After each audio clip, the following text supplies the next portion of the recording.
Hello, hello, my name is Sean Hill, and welcome to the Let's Be Whole show. Today, we'll be talking about the mind, body, and spirit of young entrepreneurs, which brings me to my first guest. Joia Gibble is a Reiki healer, Akashic Records consultant, and master practitioner of the emotional freedom technique. She works one-on-one with people to address the root cause of any physical, spiritual, and emotional discomforts, and teach them simple tools that can be used to navigate throughout life in a healthy way to empower themselves. Oh, Joy, I'm happy to have you here. Thank you so much. So I'd love to know just why and how did you first even start this business of yours? Sure. Well, I was started out as an intuitive. I started out with meditation and reading cards, reading oracle cards and that kind of thing. Wow. And what happened with that is I kept having people come back to me to ask the same questions about their life, and it wasn't enough for me. I wanted to give them the tools so that they could go and change their life and take action on this information that was coming through from spirit for them. Yeah. So you basically got tired of people coming back to you, and you were like, "Let me make this easy for myself." I just knew I could. I just knew that the work could be a lot more powerful than just giving somebody the information, but to give them the tools and to actually help them change their mind, change their energy. And when I say change their energy, I think you've probably noticed some people have a low energy, some people have a negative energy, and some people are very bright and upbeat, and that affects the people around them. It affects me and you, and especially if we're not practiced at managing our own energy, we can be affected by other people's thoughts. And how do you think that impacts the long term of the social good that you're doing? How does that impact the long term? Well, long term, my mission is to really help people to come and live from their heart center so they can realize what they really want without all of the expectations and demands from the world, their family, their jobs. It's just all about somebody really knowing in their heart what they want and then having the courage to go and create that. Absolutely. Oh my gosh. And what was some of the challenges that you faced in starting this business? Well, some of the challenges that I faced was when I first started my business, I was still working a corporate job, so I balanced that for a while. Yeah.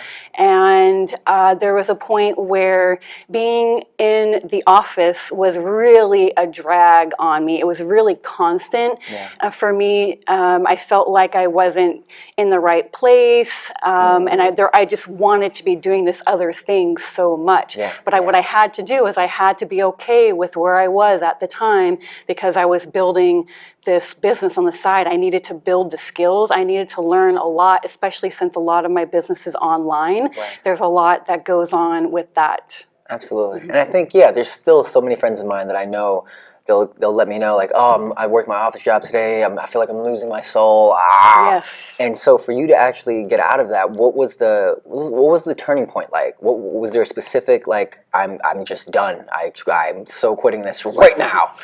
Well, actually, it was, there was a turning point, actually. So I knew this was building up for a while. And actually, my mom had been diagnosed with cancer last January. So I knew that at some point she was going to need my help. And I went and gave my notice to my boss. And I told him, you know what, I'm going to go for my business 100%. This is who I am. This is what I want to do. I'm really excited about it. And then within an hour, my mom called me and said, I need you. I need you to come here and to help me. So even though my plan was to step into my business full time, I did that even with the risk that I was probably going to have to go help take care of her at some point. So it was kind of funny how that happened. It was kind of like two things at once that just said, this is time for a change for you. Absolutely. And then what's a big success that you've had so far with this company now? A big success, I mean, I consider my clients' successes my successes. Hugely. I literally make people feel better within a matter of a few minutes. Another specific success is a couple of weeks ago, I helped somebody to clear a 50-year habit of nail biting. Whoa. In one session. Yeah.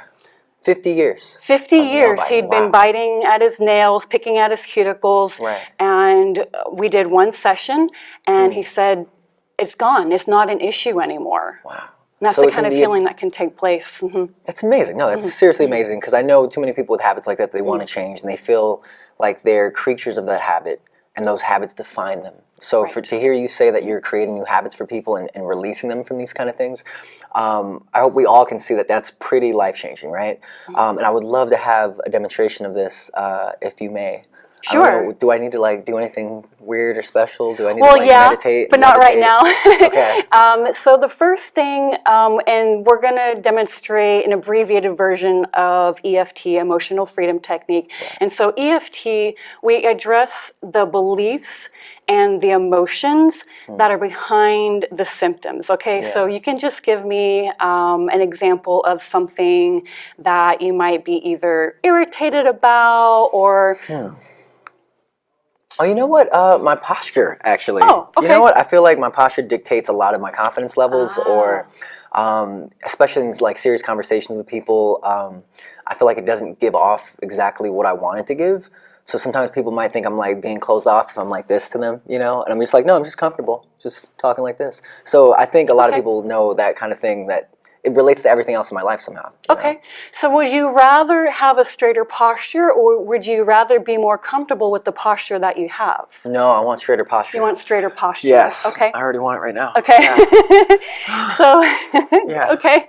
So how does it make you feel when you almost force yourself up into that posture like that? What is the feeling that you get? I feel like there's more tension in my stomach area that I don't like. There's more tension in my core. Okay.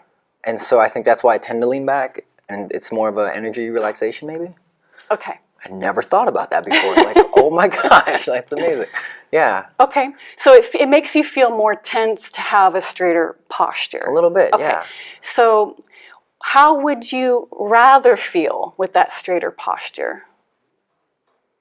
I'd rather feel comfortable in being straighter with the posture. Yeah, I'd rather feel the overall security that I know I feel when I'm in this posture and I don't realize it.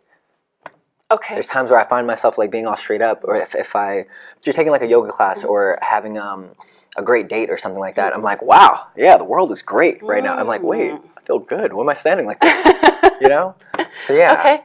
Okay, well that's an interesting point you make. First of all, is that your body can affect the way you feel, and the way you feel will affect your body. Those work vice versa, okay? So we'll just do a short demonstration here, and you said that you feel tension when you have a straighter posture. Yeah. When you're making a conscious effort to have a straighter posture, you feel tension.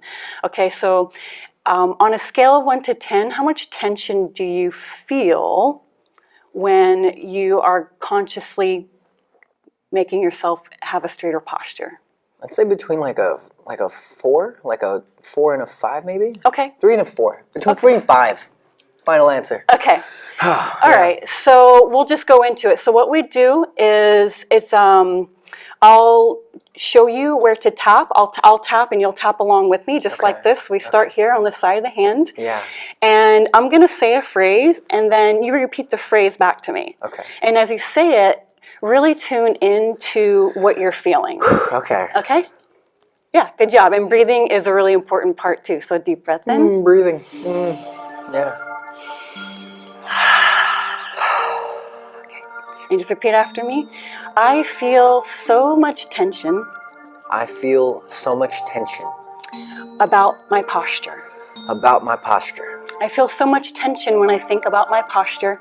I feel so much tension when I think about my posture. Just saying the truth here. Just saying the truth here. I feel tension. I feel tension. When I have to consciously make my posture straighter. When I consciously have to make my posture straighter. Okay. Yeah. We'll go on the top of the head. Oh, okay. It's not awkward. It's not awkward at all. Deep breath in. Okay. Completely silly. Tension. So I want you to tune into this tension, and you mentioned that you feel it in your stomach area. So just feel it there. We're just acknowledging the truth. This is the way you feel. It has to be acknowledged. You can't ignore it. You can't push it away. You have to give it a voice. Okay, in between the eyes. This tension on the side of the eye. Okay, perfect. This tension that I feel in my stomach. This tension that I feel in my stomach. Okay, under the eye. I'd like to release it. I'd like to release it. Let's go under the nose. I would rather not feel this tension. I would rather not feel this tension. We'll go on the chin. Yep, perfect. Okay, deep breath in. Releasing the tension. Repeat after me. Releasing the tension. Oh, I got lost in that moment just now. That's great. Yeah. So yeah, what else goes into this now? Take a deep breath in. Yeah. And then stop tapping. Okay. Okay, so the points that we were just tapping on are loosely based on the same points on the body that an acupuncturist or an acupressurist might use. So these are points in the body that work with your brain to calm down that part of your brain that says fight, flight, or freeze. The part that stresses you out, okay? So we calm that down. We release the feelings that you don't want to feel anymore.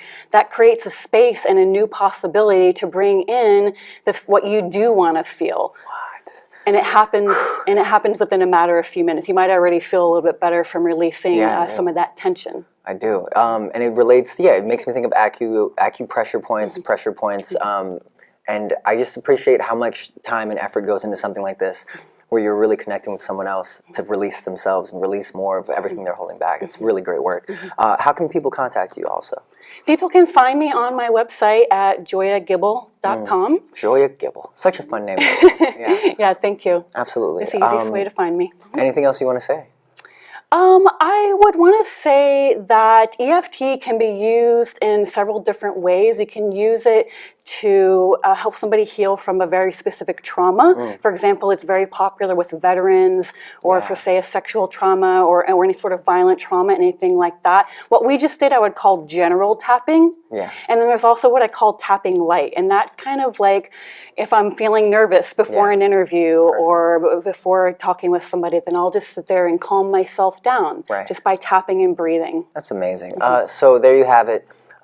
You can overcome anything that you're going through in life with EFT, you guys. Hope you enjoyed that. Joia Gibble, it's been an absolute pleasure having you on the show. My mind was literally blown. So.